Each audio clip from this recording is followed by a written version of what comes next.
Saudações amigos e alunos do NEAF, tudo bem com vocês?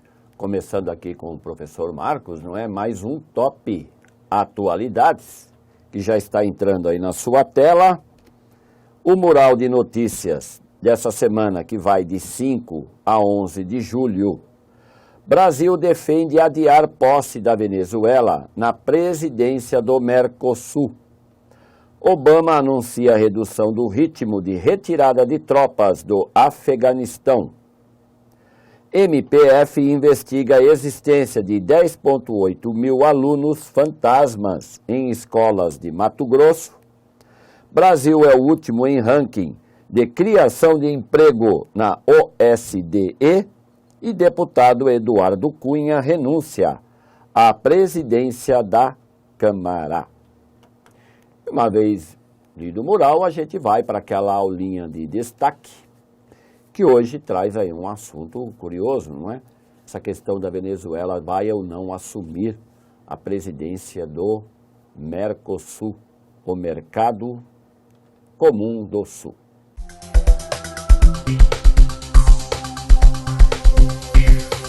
Então vamos para aquela aula de destaque, que o Brasil defende adiar posse da Venezuela na presidência do Mercosul.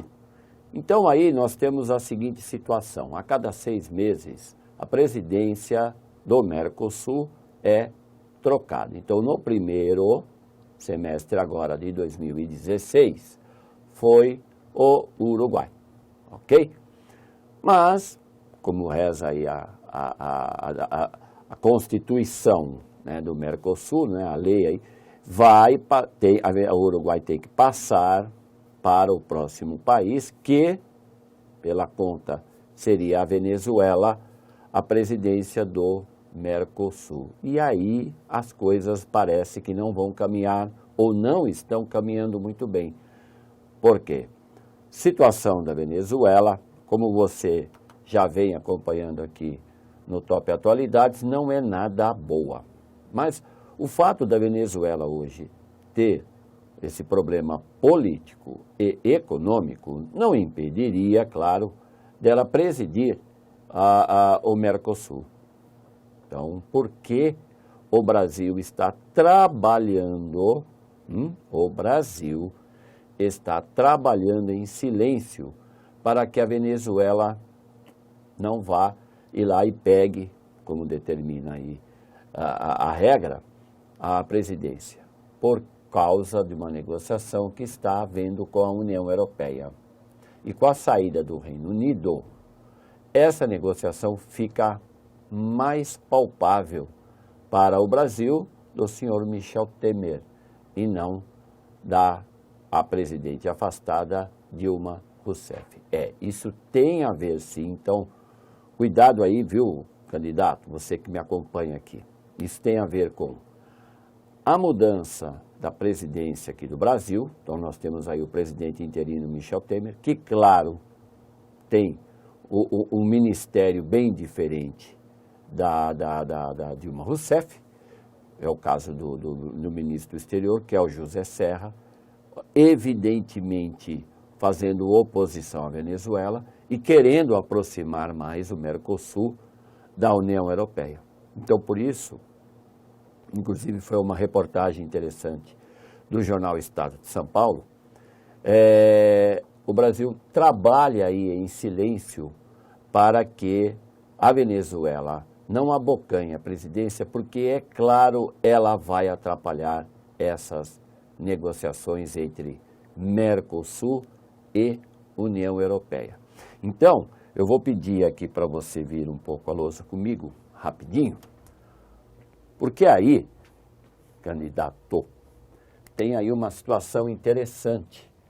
O Mercosul é formado por Brasil, Paraguai, Argentina, Uruguai, Venezuela e a Bolívia, que está faltando assim muito pouquinho para entrar. Mas esse pouquinho a gente já até considera a Bolívia o mais novo membro do Mercosul. Só que ocorre que houve mudanças aí nos governos. É o caso do Macri na Argentina e Michel Temer no Brasil. Então, a situação da Venezuela no Mercosul não fica lá muito boa. Então, a gente pega aqui o Mercosul, a gente pode dividi-lo assim, ó, Brasil, Argentina e Paraguai, Paraguai. E não se esqueça que o Paraguai, ele não votou para a entrada da Venezuela. Ele não votou. Por que ele não votou? Você deve lembrar, você que já me acompanha aqui já faz algum tempo, você deve lembrar que lá em 2012, o então presidente Fernando Lugo sofreu o impeachment. Deve lembrar disso? Se não lembra, não tem problema, você vai lá e faz sua pesquisa de boa, que você vai achar esse fato. Fernando Lugo foi afastado. Em algumas horas, não foi o caso com o processo aqui do Brasil, não, que demora meses. Lá no Paraguai, isso foi decidido em algumas horas. Fernando Lugo foi afastado. O Congresso do Paraguai era toda oposição. O vice-presidente do Fernando Lugo havia renunciado.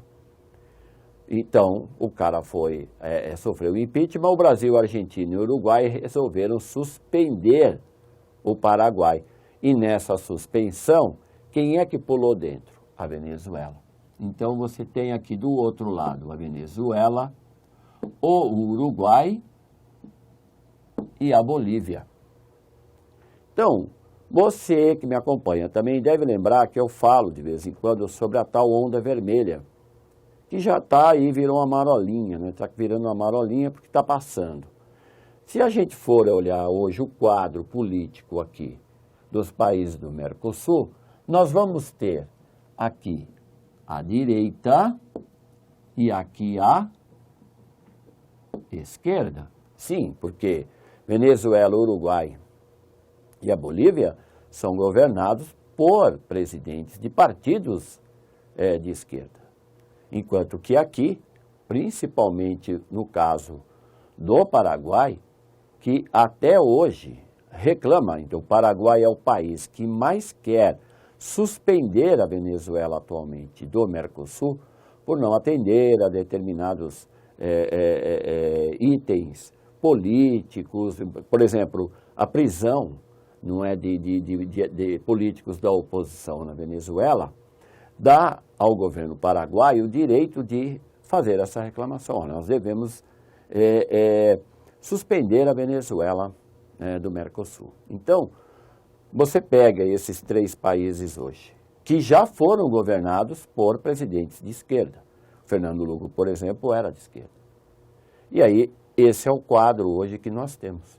A Venezuela pode vir a ser suspensa, porque ela pode sim atrapalhar as negociações entre o Mercosul e a União Europeia. Agora você volta aqui para eu passar aqui os slides, que você vai acompanhar depois com calma, ok? Tá tudo aí bonitinho, não é? Isso, e tá claro, tá aí, né, o link para depois você consultar e fazer a sua leitura com calma tal, e memorizar tudo isso, porque é evidente que a nossa aula de destaque dessa semana está trazendo, sim, um assunto muito importante aqui para a economia da região, principalmente se tratando de Mercosul. Beleza?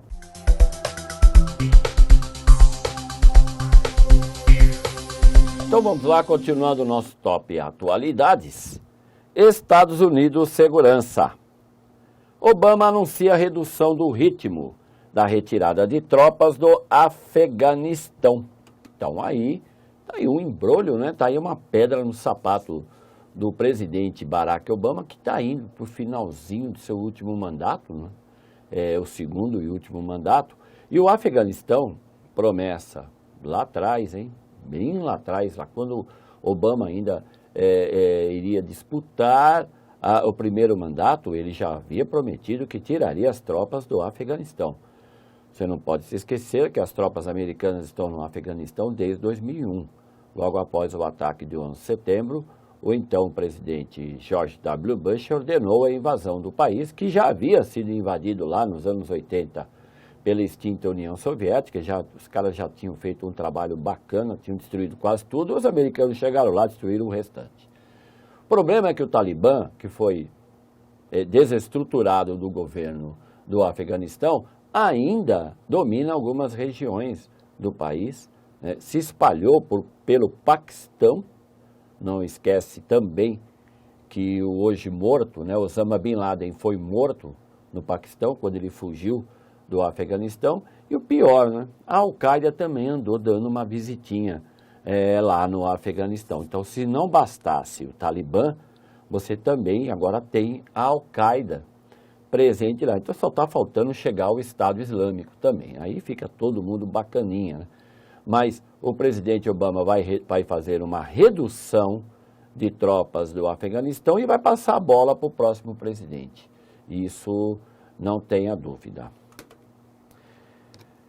Tá aí o último slide. Relação Afeganistão e condições de vida melhores para a população.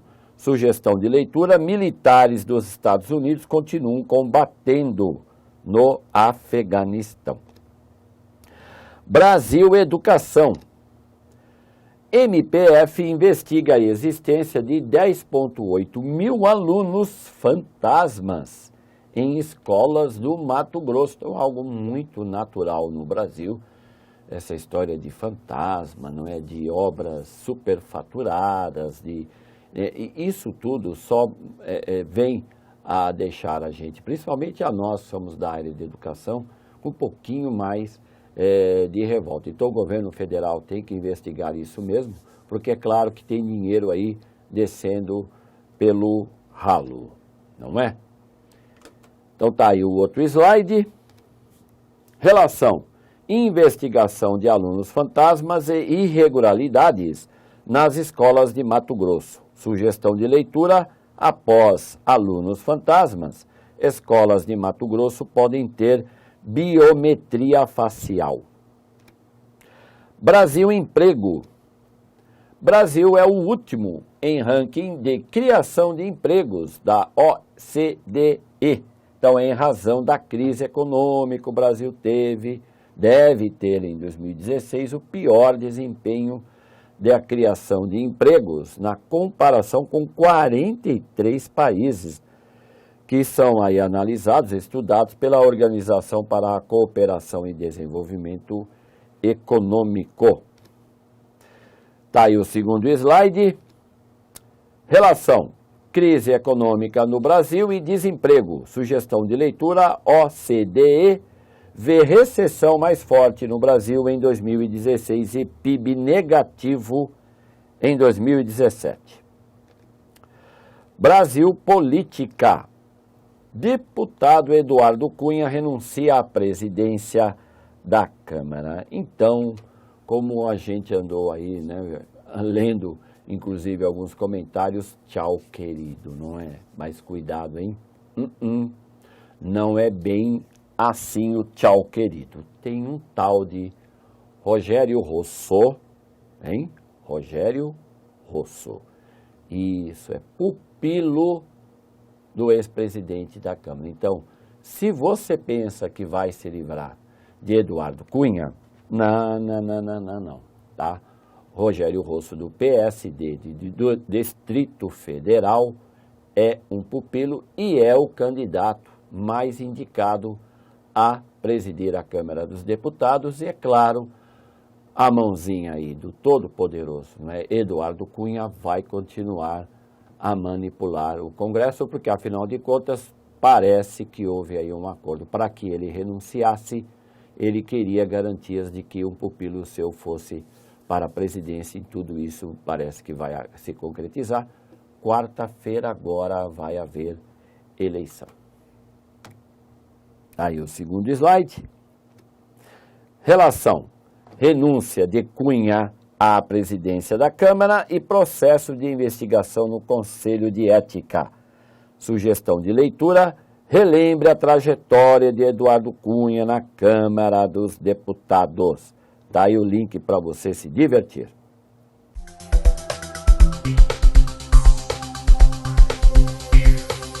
Vamos então à solução do desafio da semana passada. E para você que não viu, para você que não leu, tá aí a questão.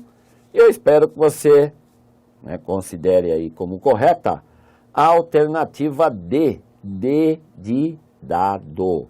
Isso, então como está aí o texto para você, uma pesquisa realizada pela rede Zika, Instituto de Ciências Biológicas, e por aí vai.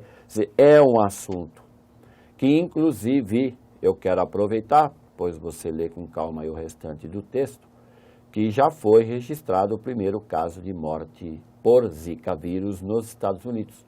Uma idosa da cidade, do estado de Utah, lá nos Estados Unidos, que passou, ela fez uma viagem e passou por uma região onde há um surto de Zika vírus e ela agora é considerada a primeira vítima do Zika vírus nos Estados Unidos e como já prevê a Organização Mundial de Saúde, não é a OMS, o Zika vírus realmente vai se espalhar pelo mundo, mas felizmente, calma, não vai virar uma pandemia, porque era só o que faltava.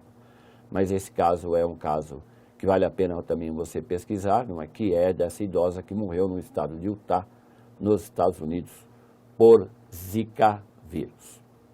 E vamos então ao desafio dessa semana. A entrada de quase 1 milhão de imigrantes na Europa em 2015 colocou em xeque alguns acordos assinados entre as nações da União Europeia. A livre circulação de pessoas, assegurado no bloco, está sendo revisto. Fica evidente que, para muitos países, o maior símbolo da liberdade de ir e vir na Europa pode estar chegando ao fim. Essa livre circulação de pessoas é assegurada pelo A. Acordo de Dublin. B. Regulação de Dublin. C. Acordo de Schengen. D. Regulação de Paris. Ou E. Acordo de Roma. E assim terminamos mais esse Top Atualidades, que foi de 5 a 11 de julho, esperando que você tenha gostado e que seja bastante útil para a sua leitura e pesquisa. A gente trabalha aqui, você mantém o foco aí. Até a semana que vem.